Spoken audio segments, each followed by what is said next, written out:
যারা ভাবে যে 1600 মিটার রানিং করা 6 মিনিটের মধ্যে অনেকটাই সোজা, তো তোমরা দেখে নাও যে স্পিড আমি রানিং করছি, এই স্পিডটা যদি তোমার কন্টিনিউ থাকে তাহলে তোমার 1600 মিটারের টাইমিং আসবে 5:50 বা 6। হরে কৃষ্ণ সবাইকে, তোমরা সবাই কেমন আছো? আশা করি সবাই ভালো আছো। এখানে আমি সকালে ব্রাশ করে ফ্রেশ হয়ে গেছি রেডি, আর এখানে আমি জুতো পরে এবার বেরিয়ে পড়বো। আর তার সাথে আমার আরেকটা ডিউটি রয়েছে, সেটা হচ্ছে সবাইকে কল করে উঠিয়ে নেওয়া আর সবাইকে ডেকে নিয়ে যাওয়া। তো চলো আমি এবার সাইকেল নিয়ে বেরিয়ে পড়বো তাদের বাড়ির উদ্দেশ্যে, আর ওই সাইড পথে আমি চলে যাবো গ্রাউন্ড। এখানে আমি বের করে নিয়েছি আমার পালসার গাড়ি। তো আমাদের টিমে যতগুলোই আমরা দৌড়াতে যাই সব কিন্তু আমরা বড় লোক, কারোর কাছে পালসার, কারোর কাছে কেটিএম, আর কারোর কাছে রয়েছে আমাদের অ্যাপাচি। তো এই যে আমি পালসার গাড়ি নিয়ে এখানে দাঁড়িয়ে গেছি একটা দাদার বাড়িতে। তো দেখি অনেকক্ষণ দাঁড়ানোর পর দেখি এবার দরজাটে আওয়াজ আসছে, তারপরে দেখি এই যে দাদা অ্যাপাচি নিয়ে বেরিয়ে পড়েছে। আর তার সাথে অ্যাপাচির সাথে দাদা, আমি ভাবলাম ঝোলাতে কিছু একটা ভরে নিয়ে যাচ্ছে খাবার জিনিস। তারপরে যখন রাস্তায় আসার সময় বুঝতে পারলাম যে ঝোলাটায় কি আছে। এই যে আমাদের দীপ ভাইও বের করে নিয়েছে কেটিএম। তো আমরা তিনজনে টুকটুক করে বেরিয়ে পড়লাম যে চিত্তরঞ্জনের উদ্দেশ্যে। আর এই যে আমরা পৌঁছে গেলাম চিত্তরঞ্জনের চিত্রবন জায়গাটাতে, এখানে যে দোতলাগুলো রয়েছে। আর আমরা তিনজনে গল্প করতে করতে বেরিয়ে পড়লাম চিত্তরঞ্জনে। সেই দোতলা দিয়ে সাইড পথে পেরিয়ে যাচ্ছিলাম আর গল্প করে করে যাচ্ছিলাম। আর চিত্তরঞ্জন জায়গাটা খুবই ভালো লাগে আমাদের, তার কারণ হচ্ছে চারিপাশে সবুজে সবুজে তুমি দেখতে পাবে।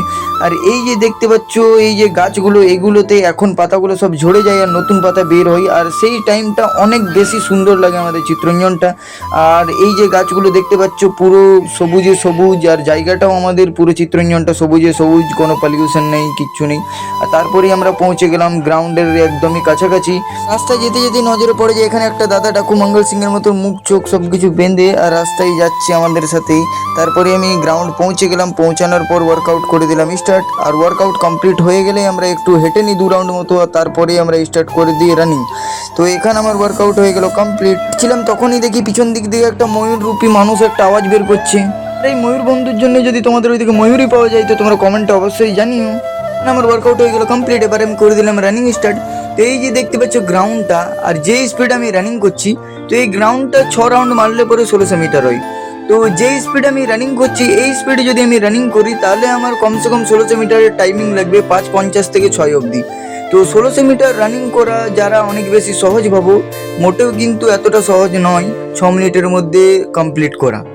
আমি প্রায় 1-1.5 মাস পর রানিং করতে এসেছি, তার কারণ হচ্ছে অনেক বেশি শীত থাকার কারণে যখন এসেছিলাম তখন শরীর খারাপ হয়ে গেছিলো, তারপর থেকে আর আমি আসিনি। তো আজ 1-1.5 মাস পর তারপর আবার আজকে রানিংয়ে এলাম।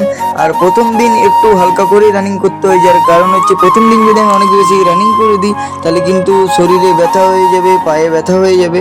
তো এখানে আমার রানিং হয়ে গেল কমপ্লিট। তো আজকে আমি 12 রাউন্ড কমপ্লিট করলাম, আর তারপরেই কমপ্লিট করার পর এবার আর একটু ওয়ার্কআউট করে নেবো। আর ওয়ার্কআউট কমপ্লিট হয়ে গেলে তারপর আমরা বেরিয়ে পড়বো বাড়ি যাওয়ার উদ্দেশ্যে। এখানে যাওয়ার আগে এই দাদাটার আমি কিছু শ্যুট নিয়ে নিচ্ছে। দাদাটার একটা ইউটিউব চ্যানেল আছে মনোজ WBP নামে, তো ওই চ্যানেলে পোস্ট করবে, যার কারণ আমি এই দাদাটার কিছু আমি শ্যুট নিয়ে নিলাম। আর তারপর হয়ে গেল আমাদের ওয়ার্কআউট সব কিছু কমপ্লিট। আর এরপর এখানে দেখো কম্পিটিশন লেগে গেছে, এরা দুজনে মিলে যে কে কতক্ষণ থাকতে পারে। তো আমি দেখো টাইমিংটাও লাগিয়ে দিচ্ছি, তোমরা দেখে নাও। দুটো ভাই আর দাদার মধ্যে পুরো কম্পিটিশন চলছে জোরদার। আর যদিও এখানে এই যে ব্লু কালারের ফুল প্যান্ট পরা ভাইটা হেরে গেল। আর তারপর সব কমপ্লিট হওয়ার পর এই যে কেটিএম আর অ্যাপাচি নিয়ে এরা বেরিয়ে পড়লো যাওয়ার উদ্দেশ্যে। আর তার সাথে নিয়ে নিলাম আমারও পালসারটা, আর আমরা গল্প করতে করতে আমরা এখানে সব বেরিয়ে পড়লাম। তো এই যে ঝোলাটা দেখতে পাচ্ছ ওই যে দাদাটা নিয়ে যাচ্ছে, তো যদিও এটাতে খাবার ছিল না, এটাতে শুধু জুতোগুলো ভরে নিয়ে গেছিলো আর চটিগুলো পরে গেছিলো, যাতে গ্রামের মানুষ কেউ না দেখতে পাই যে দৌড়াতে যাচ্ছে বলে। তো সেই জন্যই আর দাদারা বারবার করে বলছে ঠিক আছে ঠিক আছে। তো আজকের মিনি ব্লগটা এই অবধি, ভালো লাগলে কমেন্ট অবশ্যই করে দিন।